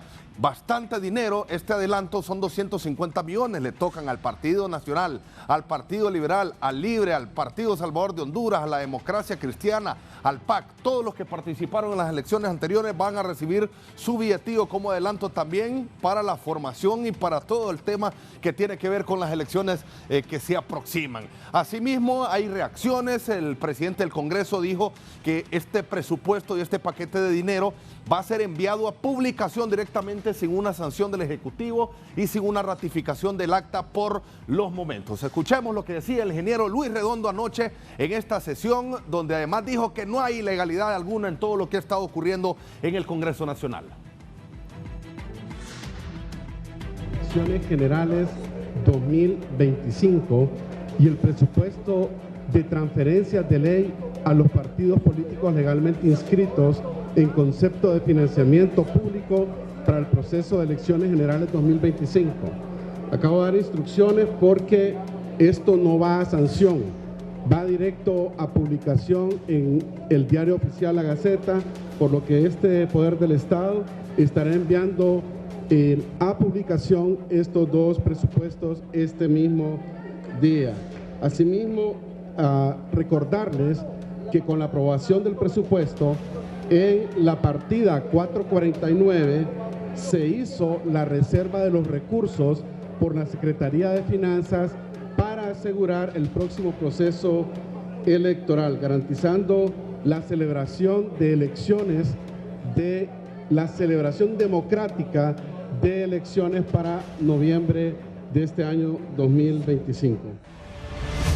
Bueno, han reaccionado también desde las diferentes bancadas. Ramón Barrios, Toño Rivera decía que son unos patriotas los de la bancada del Partido Nacional porque salvaron la democracia. Dicen que la estrategia del Libre era ayer evitar que se aprobara este presupuesto y que todo fuera ilegal. Por eso ellos, con su misión con la democracia y con el país, llegaron y votaron a favor de estos dineros. Y también más adelante de otras amnistías que fueron propuestas por el Partido Liberal. El Consejo Nacional Electoral mandó el proyecto de presupuesto dividido en 3 partes. El presupuesto general como tal de las elecciones generales de noviembre. Número 2, el presupuesto como deuda política para formación de los partidos políticos. Y el número 3, el presupuesto de las Fuerzas Armadas. El pueblo juzga. Una cuestión es lo que se dice y otra cuestión es lo que se hace. Por amor patriótico debían estar aquí. Hoy se aprobó el presupuesto para elecciones del 30 de noviembre y el Partido Liberal no estuvo presente. Lo correcto, lo que queríamos es que hayan elecciones el 30 de noviembre y las vamos a tener. Ya tiene dinero el Consejo Nacional Electoral. La presencia de nosotros el día de hoy, hemos salvado la democracia, se aprobó el presupuesto, se aprobó el adelanto de la deuda política, o se está aprobando en este momento y por consiguiente pues hemos salvado la democracia el día de hoy. Vamos a legalizar una ilegalidad de ellos. Es decir, ¿cuántas veces no presentó Redondo reconsideración en los pedidos anteriores? ¿Cuál es el primer punto de la agenda? Lectura, discusión, aprobación de la actualización anterior. Si ellos lo publican, es responsabilidad de ellos y responsabilidad que no prescribe, ojo. Pero el día de hoy lo más importante eran 2 aspectos. Primero, aprobar el presupuesto de elecciones generales, que haya certidumbre y hacerlo de forma legal, no con 50, sino con 100. Y segundo, la transferencia del adelanto de la deuda política a cada partido, que es lo que estamos aprobando en este momento. Diputados, después de todo esto, ¿sí? ¿Les van a dar de la deuda política a los nacionalistas? Es un adelanto, son 250 millones de lempiras. Pero Toño Rivera dije que es por la patria, por salvar la democracia. Bueno, ya veíamos la urgencia también de todas estas bancadas, porque déjeme decirle que, bueno, no solo es el Partido Nacional Liberal Libre, sino que también el PSH debe recibir una deuda política, los otros partidos que tienen representación en los diferentes cargos de elección popular. También ahí Umaña decía que no están pidiendo favor, pero qué barbaridad que los están dejando afuera. Pero ayer también por la democracia aprobaron este presupuesto y apoyaron este presupuesto. Así que hay que ver qué pasa también con la inscripción del Partido Salvador de Honduras. Que sí, los sentí tranquilos a los del Partido Salvador de Honduras. Tenían, sí vamos a votar aunque nos están quitando el partido.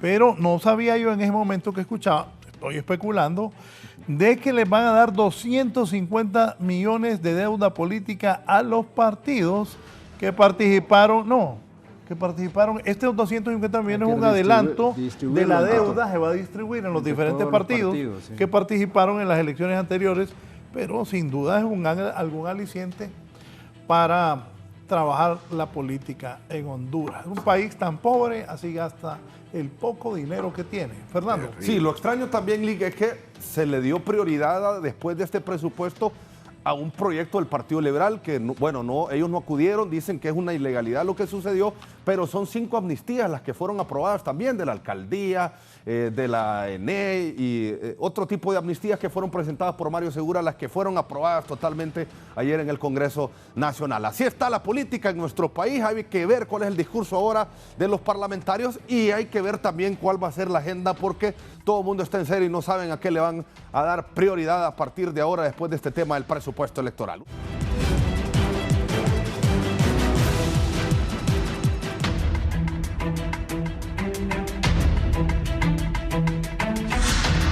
Bien, vamos al cierre del programa, vamos a cerrar esto de Cuba. Tomás. Mire, este tema de Cuba, pueblo hondureño, yo quiero dejar planteado aquí una posición, ¿verdad? Y es una posición ciudadana. Bienvenidos los médicos, bienvenidos, o sea, yo les agradezco.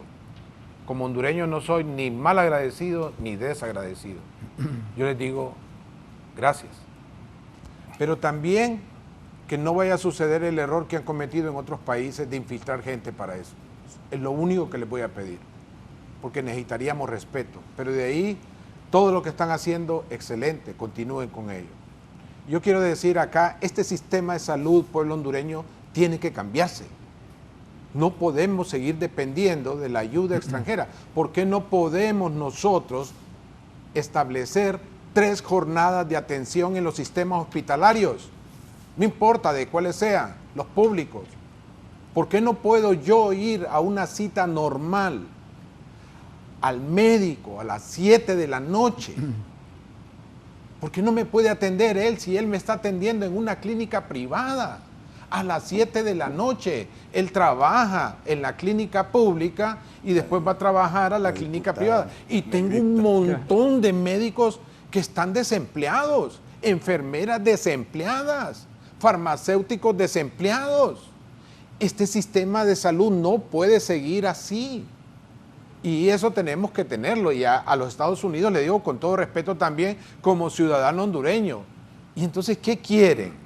Cerraron USAID porque su propio presidente les dice que ese es un centro de corrupción. USAID mantenía un montón de proyectos de salud en nuestra nación. Y la poca presencia organizada que había de atención a nuestro pueblo, pues era atendido por estos proyectos y los han cerrado. Se han quedado desempleados médicos, enfermeras, profesores que también estaban en el tema educativo. Entonces cierran USAID y ahora están también diciéndonos que no deben de venir médicos cubanos. Entonces, ¿qué quieren? Ustedes están teniendo la misma posición de Stanley matando de hambre a los ucranianos en su momento. Aquí se están replicando un montón de cosas. Este es nuestro país y nosotros vamos a tomar decisiones correctas. ¿De acuerdo? Tenemos que vigilar que los que vengan acá a trabajar, pues vengan a trabajar en lo que dice que van a venir a trabajar conforme al informe que tiene cada país. Y vamos a sancionar a aquella persona que venga con otros propósitos, pero que vengan a darnos salud. Y entonces, sancionar a las personas que participaron en esto, ustedes sabrán, ustedes tienen su mejor decisión. Las visas es una decisión soberana y algo que yo, como socialdemócrata, respeto son 3 cosas: república, ética y bienestar para todos. Y esa de la visa es una decisión de república. Y está bien, es su decisión. Pero no nos impongan una agenda donde tengamos que ver morir a nuestros niños, a nuestras mujeres, a nuestros hombres que están desatendidos en la zona donde no hay presencia médica. ¿Por qué nos quieren imponer eso? No es justo. Y yo desde donde esté Omar Andrés García, yo me voy a oponer a eso. Y yo digo, no. Nosotros tenemos derecho a establecer nuestro propio destino. Y no importa si esta vez son cubanos, norteamericanos, si son venezolanos, nicaragüenses, ellos tienen que respetar nuestra nación. Y tenemos que hacerlo, pues. Pero no podemos seguir con la agenda externa para que nosotros veamos morir por falta de salud nuestra gente. No es justo. Y eso tenemos que verlo y tenemos que hablarlo y tenemos que tomar decisiones. Y por eso le digo al pueblo hondureño, cambiemos este sistema de salud. El tripartidismo se ha encargado de mantenerlo y arruinarlo. Y nos están metiendo un montón de gente que no tiene formación para atender el sistema de salud ni educación. El país no puede avanzar así. Y por eso es débil un país en la nación más rica en recursos. Y por eso nos quieren someter. Nos quieren someter con la mano izquierda y con la mano derecha. Y yo les digo, no. Este es nuestro país. Gracias, don Efraín. Bueno, sobre el tema concreto del día de hoy, yo creo que independientemente de esta medida que ha sido adoptada por el gobierno de los Estados Unidos, la cooperación con Cuba va a continuar. No creo que eso se interrumpa. La presencia de las brigadas médicas cubanas tampoco no van a cambiar. Estas medidas son totalmente inefectivas. Creo que usted nos hablaba del tema del bloqueo de Cuba y lo que ha demostrado es que durante todos estos años la total falta de efectividad de ese tipo de medidas para cambiar las cosas en un país. Lo que eso tiene como consecuencia es que afecta al pueblo de Cuba y no tanto al gobierno de Cuba. Y en el caso particular de las brigadas médicas, creo que esas van a continuar, independientemente de esas medidas. Yo creo que es una decisión soberana de Estados Unidos, pero también es una decisión soberana de Honduras. El mantener un programa de cooperación que ha demostrado, contrario a lo que se pueda decir de otro lado, que ha sido beneficioso para el país esa presencia de esos médicos cubanos. Ojalá, y concuerdo con lo que decía Omar, de que el sistema de salud nuestro, la salud pública es un derecho humano. Y por lo tanto creo que la salud pública tiene que ser fortalecida porque es una manera también no solamente de justicia social, sino de mejorar la equidad de nuestra población, de nuestra gente, la educación pública como lo es la salud pública. Así es que esa es mi conclusión. Yo pienso que son medidas totalmente inefectivas al final y el proceso será ahí. Yo creo que el respeto mutuo entre Estados Unidos y Honduras tiene que continuar, una relación constructiva de parte de nosotros con Estados Unidos, donde puedan coincidir intereses comunes, pero también encontraremos diferencias, lo cual es perfectamente normal entre las relaciones entre países. Pero, no bien, yo creo que compartir con dos hondureños bien nacidos, como diría Medardo Mejía, Efraín, sobre todo reconocer que hay una etapa y una responsabilidad de la generación nuestra y es que nos vuelve constructores de la nación y acabar de la construcción del Estado democrático de derecho que ha avanzado con marchas y contramarchas. Es decir, esta es una tarea todavía histórica para este momento y reconocer el papel que jugó las reformas del 72, hacer honor al doctor Aguilar Paz que montó un sistema de salud combinando los tres niveles más un potente voluntariado que permitió a la sociedad hondureña con ese voluntariado universitario eliminar secuelas como la poliomielitis, pero además de eso Honduras se volvió solidario, sus universidades, su Ministerio de Salud, vacunando en plena guerra en Nicaragua y en El Salvador. Nuestros médicos del sistema de salud asistían a esas tareas y teníamos un reconocimiento de la Organización Mundial de la Salud por ese tipo de acciones solidarias. Tenemos otro tema y es el tema entonces de que es fácil que Honduras reconstruya su sistema de salud, pero al mismo tiempo el modelo de desarrollo lo destruyó. ¿Cuál fue el peor fracaso que tuvo la administración anterior? El acto de corrupción alrededor de los hospitales frente a la pandemia. Eso les hizo pagar un precio político, electoral, pero al mismo tiempo un señalamiento que es otro tipo y que no es el momento de este medio y de este programa señalar estas responsabilidades. Pero ahí tenemos entonces que también se esgrimen como manchas en la vida pública de la sociedad hondureña y de la política pública, sobre todo este proceso burdo de privatización de hospitales, de el fideicomiso de los medicamentos. Hay comparaciones que nos hacían. Yo fui el primer director ejecutivo del Consejo Nacional Anticorrupción y recibí informes, algunos se perdieron, pero informes que te tocan el alma. Por ejemplo, había un informe que creo que lo había hecho un poco la Cámara de Comercio ahí, pero señalaba que el 40% de los médicos compraban la plaza para entrar al sistema, igual que cierto grupo de profesores. Pero además el modelo del sistema, ¿cómo lo hacían? El que la vendía le decía, mire, como usted ya tiene gremialmente, es un grupo privilegiado, usted el día que le pague va a pagar, era $500,000 de lempiras, creo que ahora es 1,5 millones, el que están pagando por la plaza.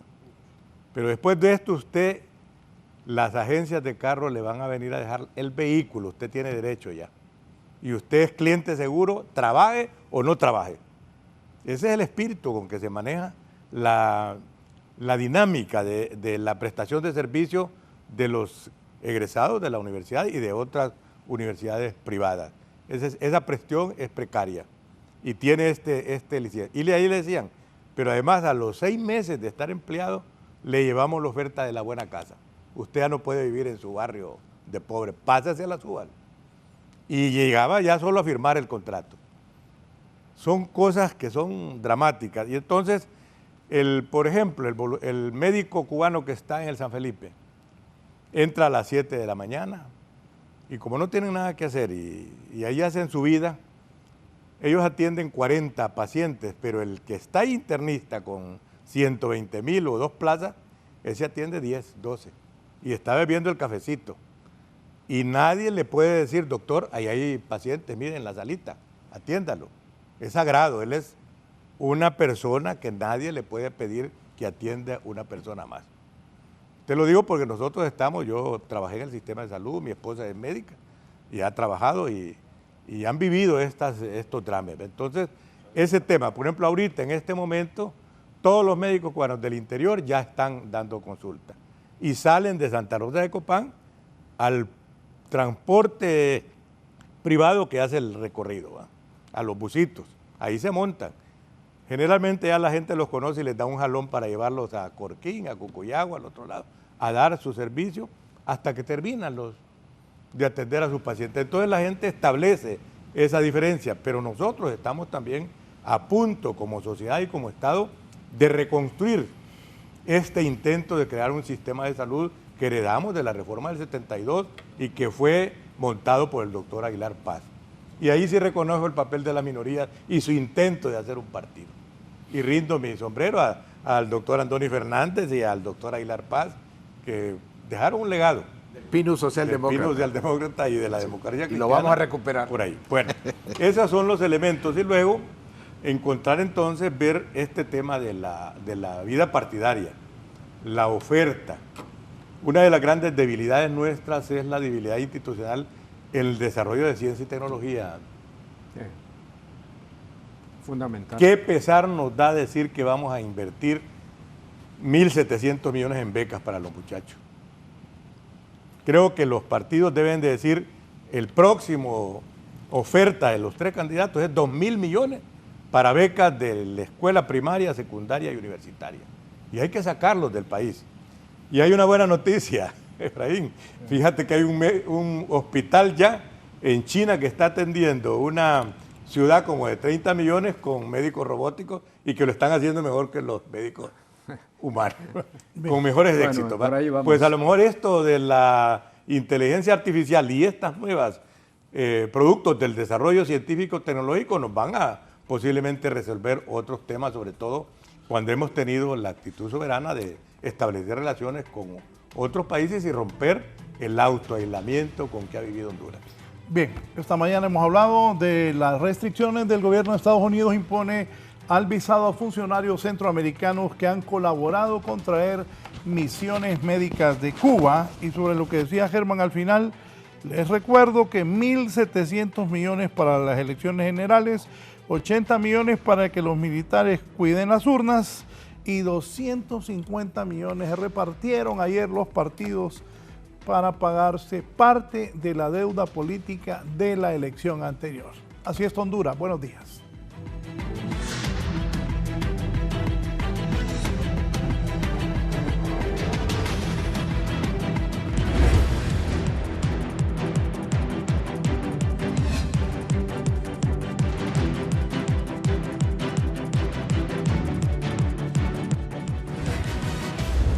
Esto es La Entrevista con Raúl Valladares.